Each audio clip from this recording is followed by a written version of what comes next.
Hola, hola, ¿qué pasa? And if you haven't followed me before, my name is Whitney Modesta Goyaso. I am here as an artist, and I've given myself the name of La Hechicera del Horror, Whitscraftngore. And so that would mean the sorceress of horror, when really there's the other word in Spanish is terror, which is horror, but I chose horror. Anyway, enough of that introduction. So I am here in my creative conjuring corner of Whitscraftngore. So this is my area where I like to do some art and demonstrate some makeup, and tell some informational truths behind folklores and horrors. And today I decided to do some artwork. And in this artwork, I wanted to not talk about any folklore today. Today, I wanted to get into hauntings, and specifically, I'm going into some indigenous art, um, to keep with the theme of what I'm doing today, which is stories of haunted residential schools and the spirit of truth and reconciliation,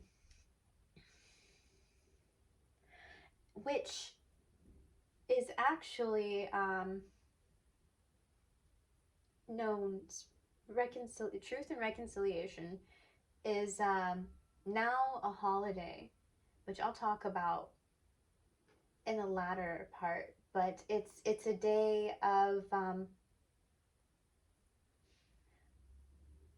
honoring and learning about what has happened to Indigenous children, um, in the residential schools that they were placed in our history in the Americas. So, for those of you who don't know what residential schools were or are, um, they're no longer around. I believe they had closed in the early 90s. But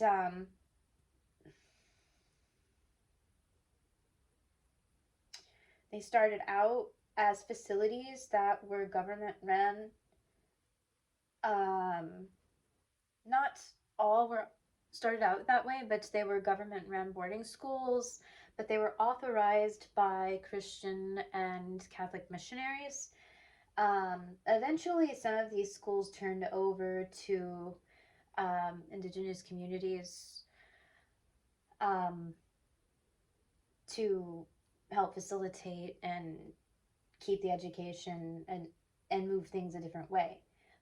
But these facilities have a haunted history, um, and some disturbing truths. So, trigger warnings to those who are really sensitive and hearing and processing some of these truths here. So these places, forced assimilation, have taken these children from their culture, their homes, their families, what they knew, and placed them in these facilities at the time. And when they did that, they were often taken from their language, what they knew, and eventually they were, I mean, there's just so much that happened. Like when they were taken from their families, and not only did they learn, what education has known today, you're supposed to learn, you're supposed to do your different subjects. But the thing is, what happened to these kids, it was unnecessary and torment. And some of them were mistreated. And when they were speaking their languages, they were punished. But what's crazy to me, is that, people, when I think of like monsters and horror, when we really think about what's horrific in our society are real monsters, which are people. And when I looked and I decided to learn about this, I thought, the most disturbing thing in some of the treatments that these kids endured, it was from staff, faculty, educators that were supposed to have been like spiritual beings, um, priests, nuns, um, people that were supposed to be of God. But the thing is, that's maybe not, but that's just, I don't know how to say it. Not maybe, but they were definitely, their behavior, those staff members when they had these children, they weren't of God with how they treated them. And or the belief, and what they were trying to influence these children. But if I were to talk about hauntings, I couldn't find a specific story, but when I looked into here in the US, there is one place that has a lot of not, I don't know about information, but anytime I've looked into a haunted residential school, every time something kept popping up was Concho Indian boarding school, which was deemed the most haunted here in the States. And not just here in the States, but apparently in Oklahoma. And I thought it was kind of neat that, looking into that place, I decided to look into it a little bit. And as one of these schools, I just thought, okay, well, I want to hear a little bit more. Let me find out what I can discover about this place. So this place was opened and operated in Oklahoma near El Reno. And this was in 1909, I'd say, to 1983. And that was when it closed. And so the students that were made up of those that attended were mostly of Cheyenne and Arapaho students. And some of them didn't have like the best experiences. Now, when I said forced assimilation and mistreatment and abuse, there were some stories that I came across where some of them had said like their grandparents, relatives, mothers have had bad memories from this place. And some of them have taken like an emotional, some would consider a spiritual journey to revisit these grounds just to see if they could have some kind of closure. Now that's pretty intense in my opinion, because some people absolutely cannot do something like that. And that's strong. That's very strong and brave of those to do something like that. To go to a place where they used to go, thinking, they were taken from home, they were taken from culture, just to go back and see what they can feel. While there are people of the culture that have done that, some have claimed like that they would experience paranormal activity at Concho boarding school, while others that have specifically gone to professionally go as ghost hunters or paranormal investigators, it's a hot spot for those kinds of groups. to attend and start their work there, as investigators trying to find any discovery. And so I couldn't, I wish I was able to hear a little bit more than what I did, but I did come across some information where people that do those sorts of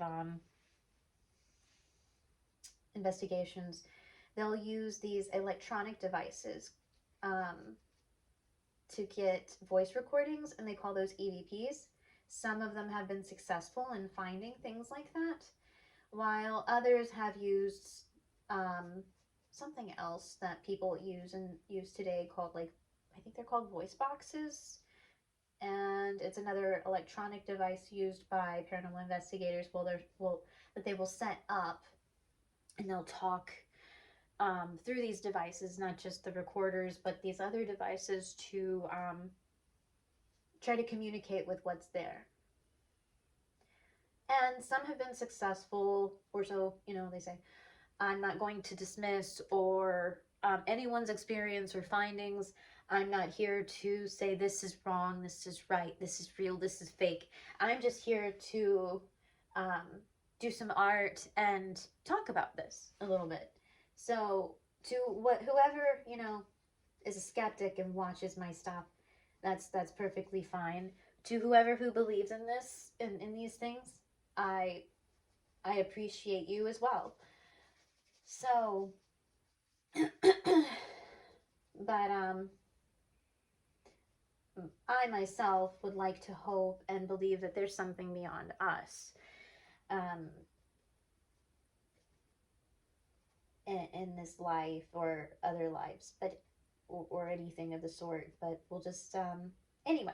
I'm gonna move on into this subject a little bit. So, but yes, at Concho boarding school, people, investigators, and those of Indigenous backgrounds, and some of the investigators have come from these backgrounds as well. But the thing about this thing as a whole is that this place, like many others, have, when people talk about specific hauntings or places, they want to hear, like, is there a specific story? And like I said, I haven't found anything like a specific student or anything, but there have been some that have said that there was a burial ground near, like, a sacred burial grounds, and within the vicinities of this place, that when people, these Indigenous groups, when they have had powwows in the past, again, some would visit, they'll take a look around in between these events that they would hold.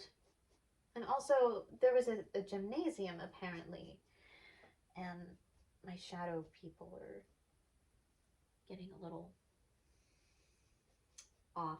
But anyway, I'm going to go ahead and say there was a gymnasium, and some of them have, some of the people have said in the gymnasium that they have heard some strange noises in between, or around, when they have had some of those events, like powwow events. Like, some of these strange noises, some have claimed that they've heard voices. Others would say that they would see, the most common thing that people have said were shadow people. So what I decided to do with this artwork today is to depict shadows of these Indigenous children. And what's interesting, another interesting thing that I thought about with this place, Concho Indian School, I'm terrible at editing before I get into it. So most of what I do and what I share with this program, with my YouTube channel, is mostly organic. I haven't taken the time to learn it so much. For those of you who are just now watching me, I am also a writer and artist away from this, and I just stay so consumed with other things. I haven't taken the time to figure out how to make this a little bit more um, less organic, I guess, and start editing things. But when it comes to storytelling, I just want to get to the point of doing the artwork and telling these things. But back to, again, storytelling and the art. So this place, Concho, they have had a lot of people talk about when visiting.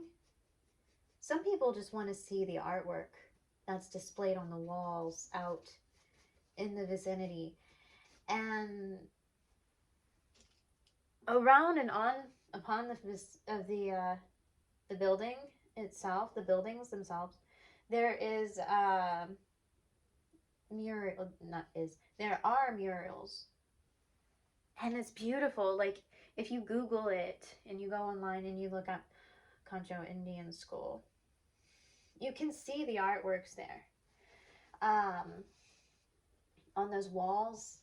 I mean, people say if a place could speak,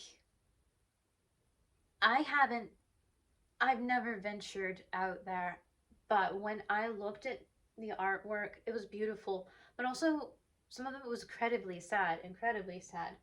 And it's very moving, almost a spiritual experience within itself, I guess, just to see the artwork of the native, um, indigenous peoples and that are painted upon the walls.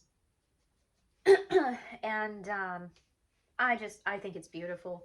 I think from what I've read, the artist who did a good portion of the artwork, if not all, is a Navajo artist named Stephen Grounds. And for some reason, I think he did the artwork around 2014. So no, if anyone goes to Oklahoma and wants to experience or check out a place that they say is like one of the most notoriously haunted places, but not just for, you know, that kind of thing, to check something like that out, that they should at least take a look at the walls and see the artwork that's displayed. And as someone who loves art and as a creative, I mean, I appreciate anyone who can have moving pieces and create things um, of the sort. I mean, if I were to go to a place and experience something artistic and a place that has like a bitter past, um, I wouldn't mind going to visit just for the sake of seeing some artwork. Um, but no, apparently, yes, people that have had their traumatic. There's a lot of feelings about this place. Like people go, like I said, some people that have gone to this school, they go for closure, they go for exploring, they go for um, admiring art, admiring a place, or just to simply try to see what they can discover. Ghost hunting, maybe see if they could see some shadows or hear some EVPs or something. I'm not sure. Um,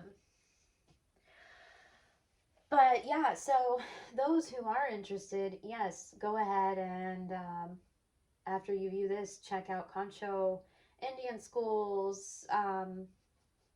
If you're into wanting to find the art or the ghost hunting stuff, you can go on YouTube. You're on YouTube, and you can give that a go.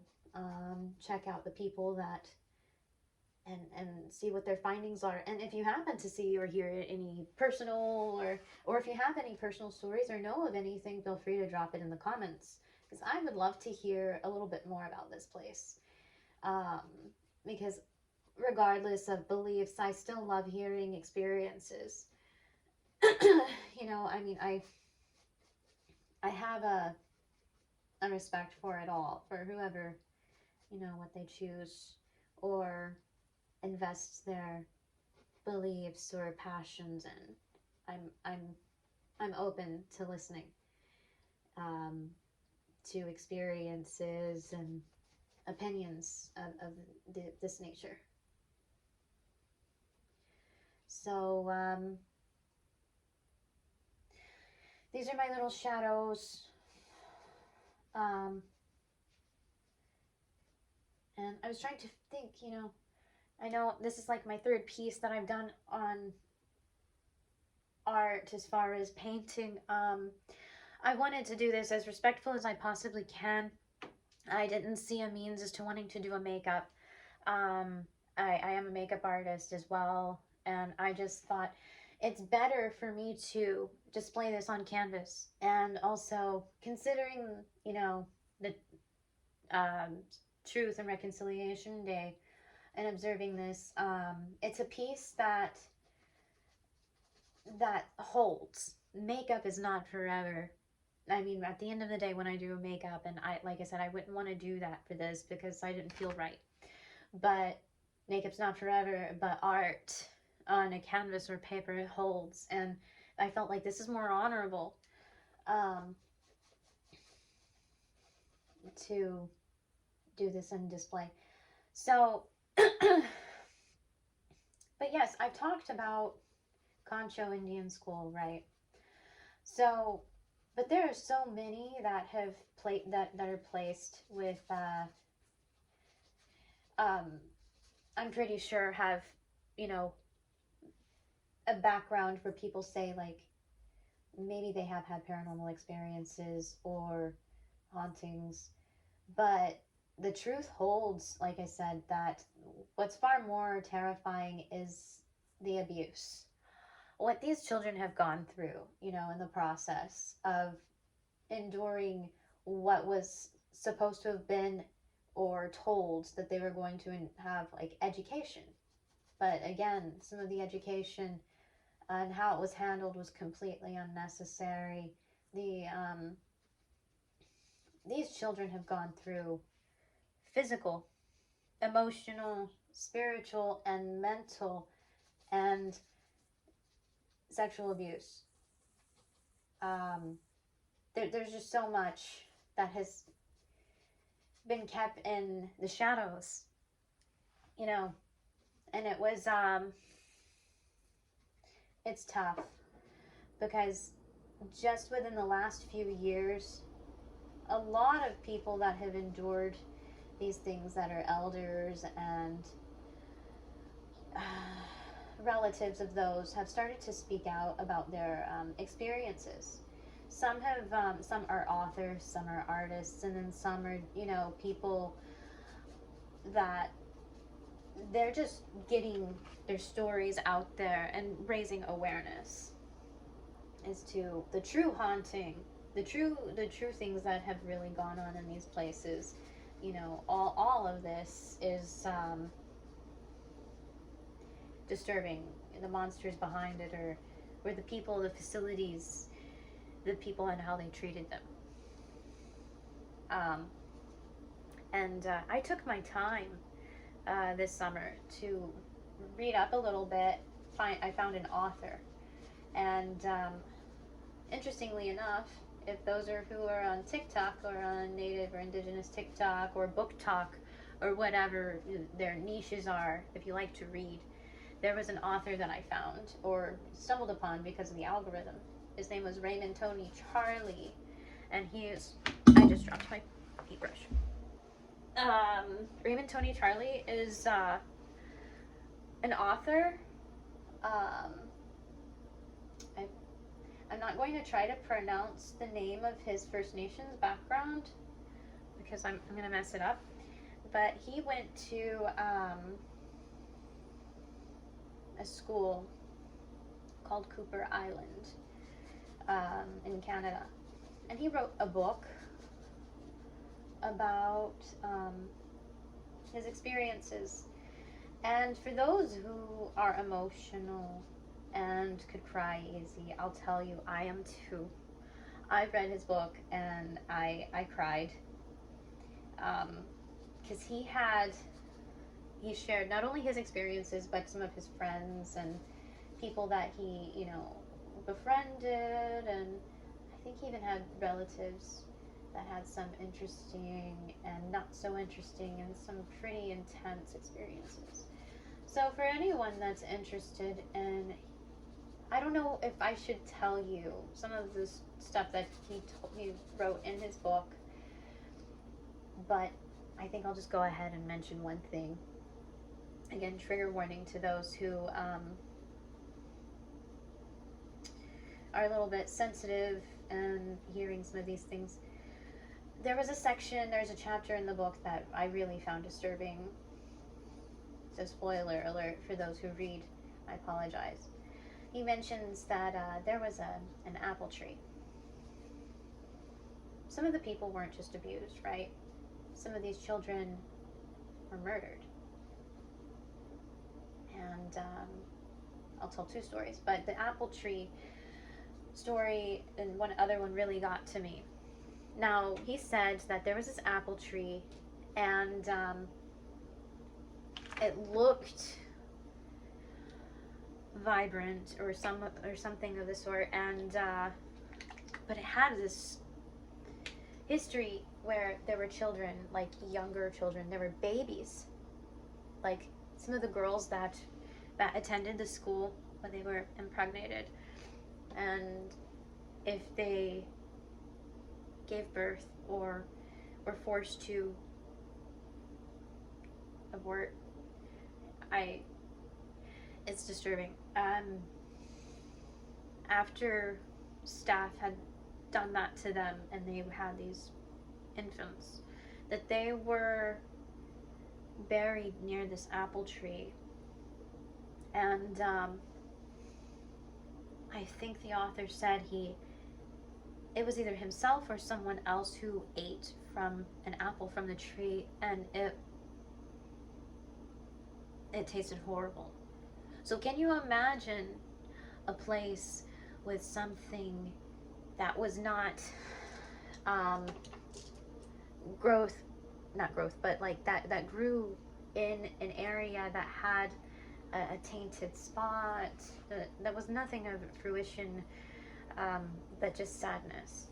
And so spiritually speaking, that's incredibly disturbing and incredibly sad. I can't really imagine, having to deal with that.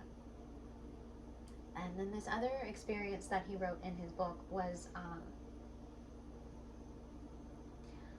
there was a, bear with me here while I try to remember. I'm talking about Raymond Tony Charlie. And his book is called In the Shadow of the Red Brick Building. I'll hold up the book for you in a moment.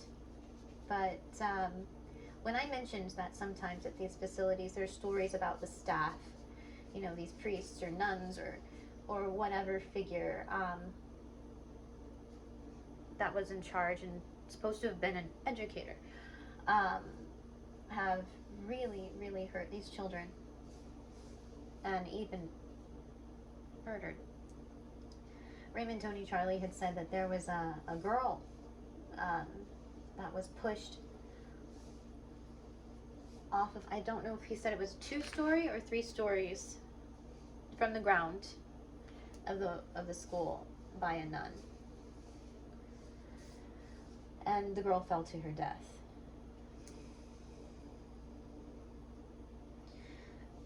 That's crazy. Again, these people were supposed to teach these children, but they didn't.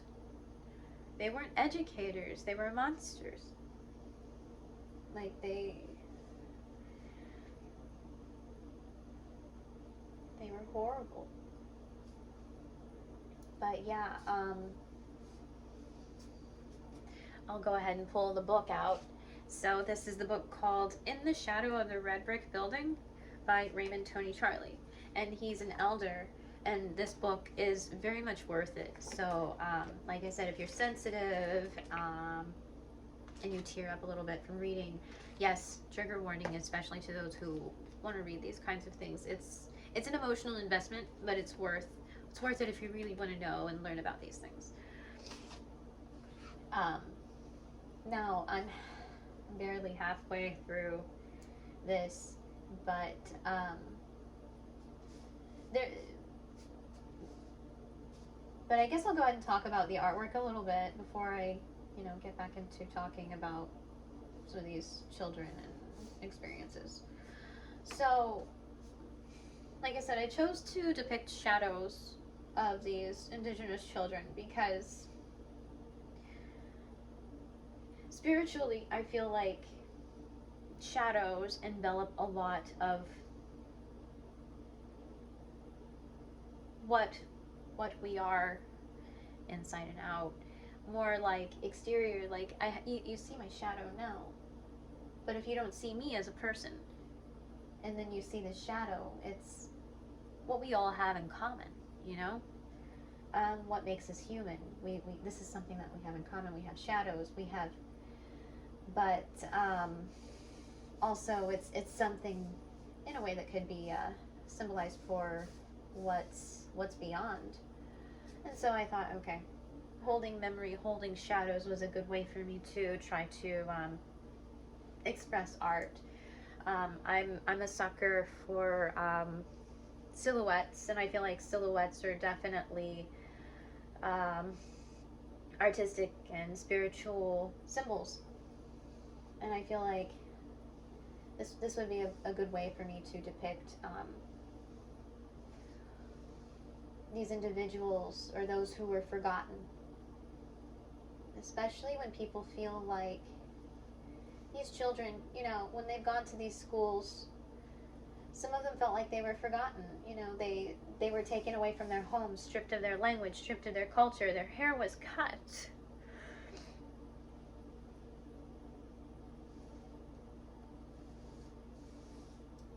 And hair holds power. And I'm getting emotional. Hair holds meaning.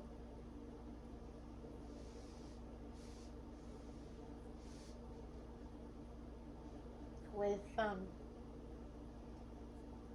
where they come from.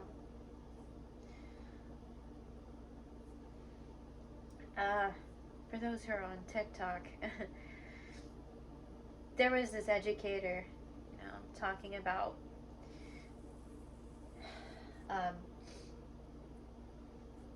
it's a line. He said something like, learn your language, speak your truth, wear your hair long for all the times they cut our hair.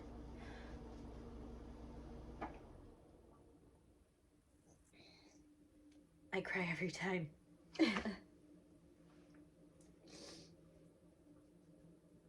I think of that.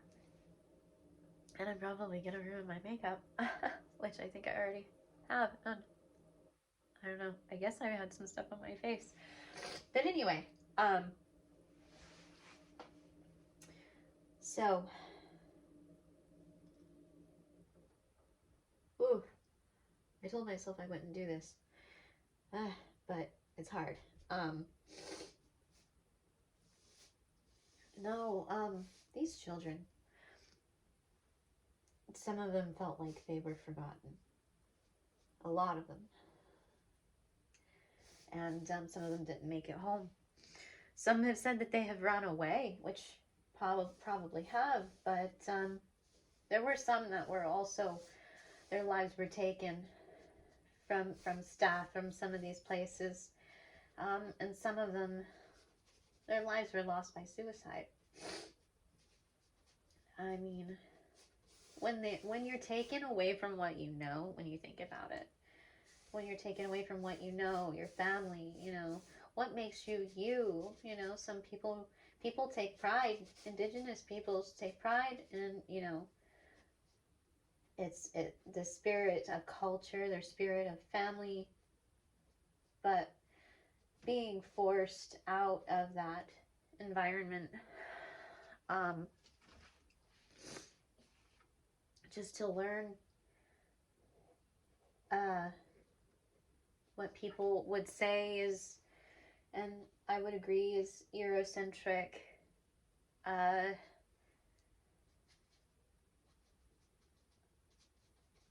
upbringing. It's considered genocide. Um,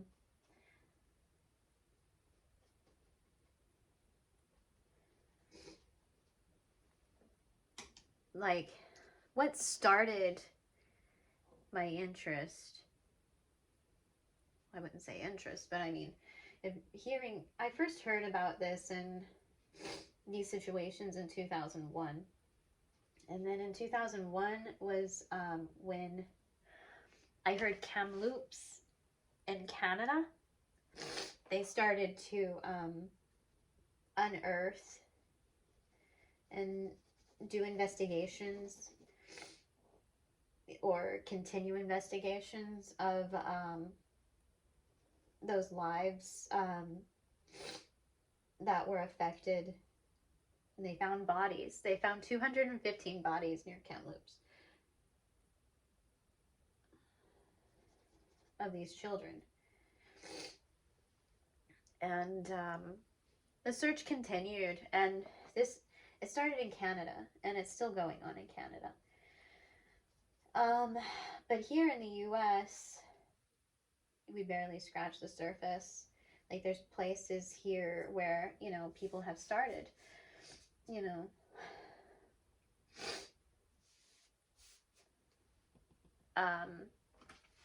and now since, you know, 2001 started out with, oh, I'm sorry, this is gross with my nose and everything, but I got emotional, and here we are. But yeah, so 2000, not 2000, the bodies that were found of these children started out in Kamloops, or at 215 bodies were found at the start, and now the numbers are up well into the thousands of those who have been found, and it's continued. And like I said, this isn't just Canada, this isn't just here in the US. We've barely scratched the surface, and things that have happened and to these children in the Americas, Central, South America, Mexico, South America. I mean, and very much so to brothers and sisters of the First Nations in Australia, New Zealand. I mean, this is something that has been done to a lot of cultures on a global scale. But definitely First Nations, this has been a hit on their history. Now, for me, it's a little personal as well, because I'm reconnecting a little bit to some of my own cultures. And my way to reconnect is through stories, through folklores, through the things that I enjoy, and reading. I mean, I love reading, I love art, I love listening, you know, to experiences. And what I've learned is on my reconnecting journey is that I've learned about people that have been connected to their cultures, and the experiences that have been so heart-wrenching of the things that I've just talked about. But for me, you know, from what I've listened to, I just felt, you know, inspired to do some art and talk about it. Because once I started to get a little bit more into my own connection process from my Indigenous roots from Mexico, and I need to get back to other things that I want to look into on both sides of the family, not just Native, but also Irish and Scottish. But for now, I thought, this is something worth learning and educating and having people get to know. But so I chose these colors of black and orange because another thing about being educated about this subject is I'm wearing this shirt to support the Every Child Matters movement, which is started and is in Canada for the survivors, for those that have endured residential school abuse, and those, trying to raise awareness of this. And as you can see, it's orange. And I did the colors of the painting black and orange. So people would say Truth and Reconciliation Day. I wanted to talk about this. And with it being Truth and Reconciliation Day, this is honoring, again, in Canada, First Nations, the truth and healing of those that and their families and those that have endured these things that are in First Nations. And so in Truth and Reconciliation Day, there's, with this being an orange shirt, where that first started was not artist, well, I guess she's creative. She's a creative and artist of sorts. She's her name is Phyllis Webstad, and I'm sorry if I'm not pronouncing her name right, but she created Orange Shirt Day because of her experience, and her experience as a child of going and enduring residential school was like her grandmother had purchased. She got her this really beautiful orange shirt, and the girl Phyllis, she was gonna wear it to school, but when she got there, the staff had mistreated her. They stripped her of this shirt, and they really traumatized her by the way they treated her, mistreated her for wearing the shirt, demeaning her, berating her. And so she talks about her experiences online. You could find the story if you Google Phyllis Webstad. I think she has written some literature about it, but if you're interested in that, feel free to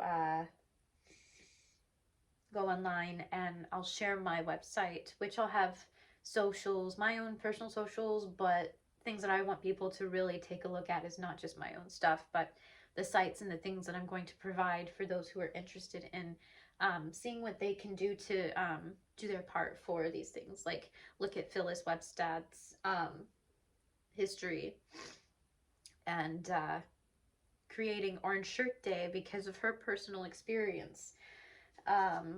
There's a lot about that, like this, that I wish I could go into more details, but it was established for this whole thing, this whole holiday in Canada is noticed on September 30th. And the observance was made for the year of 2013. But even though I'm not from Canada, and even though they're not my First Nations peoples, and I'm only, I mean, I'm my reconnecting or connecting or journey or whatever you want to call it is, everyone's journey is different. Artistic, creative, spiritual, or those who are connected to First Nations, like everyone's journey is different. But with that, even if you are or not part of these things, if you hear these stories, it would make you feel something. And this made me feel something. I felt moved. I felt sad. I felt to support this. It just moved me, and spiritually and emotionally and artistically it has meaning. This stuff that these children have gone through should never, in my opinion, have happened. Nobody should go through that. What these children, what their families, what these survivors have gone through, these adults, the ones that are here, that are still here. Nobody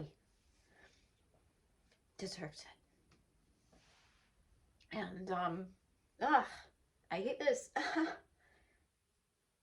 about me. I hate that I'm like that. But so I didn't get into a lot of detail, but this was the point. This is the purpose of the artwork.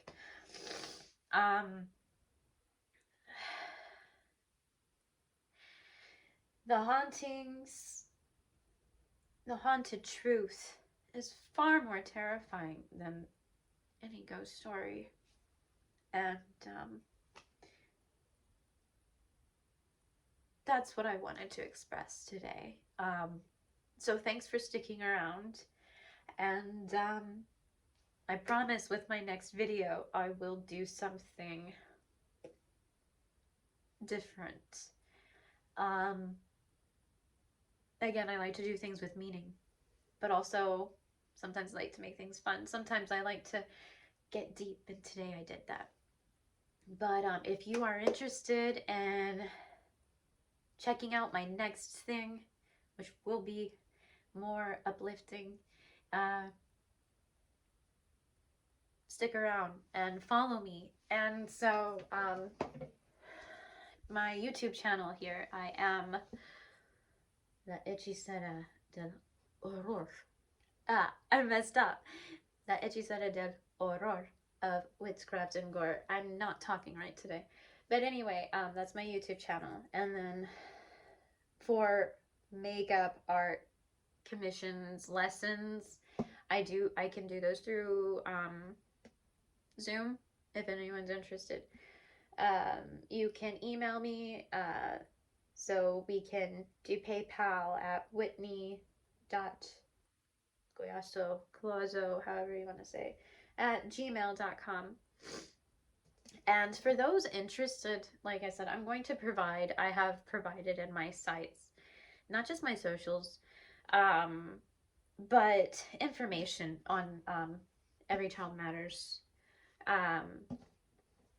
and the things that I'm passionate about, the things that I feel like that should be shared, for those who are interested in donating to certain causes or, you know, that sort of nature. You could go to my linktree, www.linktr.ee/Whitscraftngore. And so there I am.